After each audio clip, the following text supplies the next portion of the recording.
to some questions here? Yeah. Let's do the thing. All right, cool. Well, let me take one call that's a call in, and then I'll get to some Discord people. Sure. And let's see what we got going on here. Hi, Evan. This is Randy. You're on the air. Hi. The characters in Borderlands have so many different interesting skills and abilities.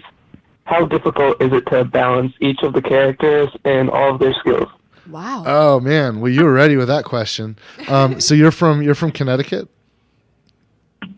Yeah. What's the weather like up there right now?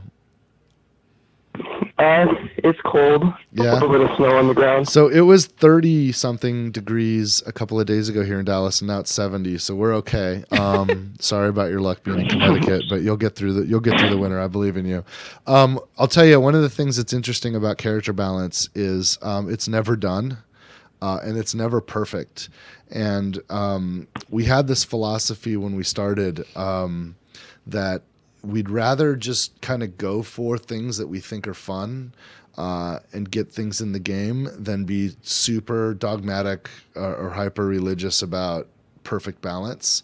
And there are things that are kind of game breaking. You can figure out certain, there are some skill trees. And when I say game breaking, I mean OP, overpowered, right?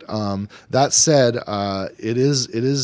there is a lot of attention and effort that goes into that.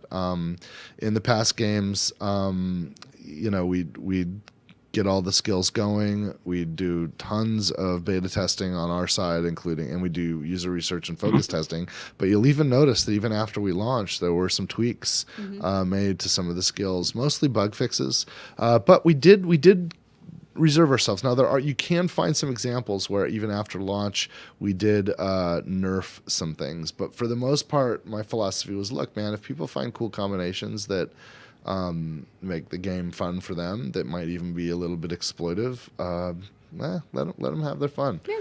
But it's really an impossible problem. I'll tell you, I think we've gotten a lot better at it. One of the things we did between Borderlands 2 and now was we made a game called Battleborn. Right. And Battleborn has a zillion characters, and they're all really different, and they all have wild skill trees and wild abilities, and the game can be played competitively. And so in a competitive environment, balance is really key and important. You can't have a character that can just dominate and overpower the game and have a fair match. So balance became a more important goal for us with Battleborn. And a lot of the muscles we developed there and the skills we developed in that are at work with games that are in development right now at Gearbox. And I'm pretty excited by that. Now I still contend that in a single player or cooperative game, it's okay if, in the sake of fun, there are some emergent properties or combinations that could be pretty extreme and powerful. I think that's still okay, and I think there can be fun in trying to discover those for players. I have fun discovering them when I play. And I think it's pretty on brand for Borderlands, considering. Yes, yeah. But there is a lot more skill and a lot more kind of developed muscle tissue at Gearbox for making more balanced characters. And I think that as you see some of the different games that we're working on, as they start to become announced and emerge, you're going to see some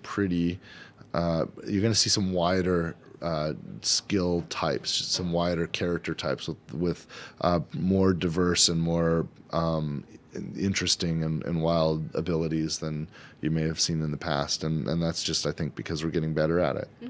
But yeah, that was. That's an interesting question. Do you think I answered it for you? Yes, you definitely.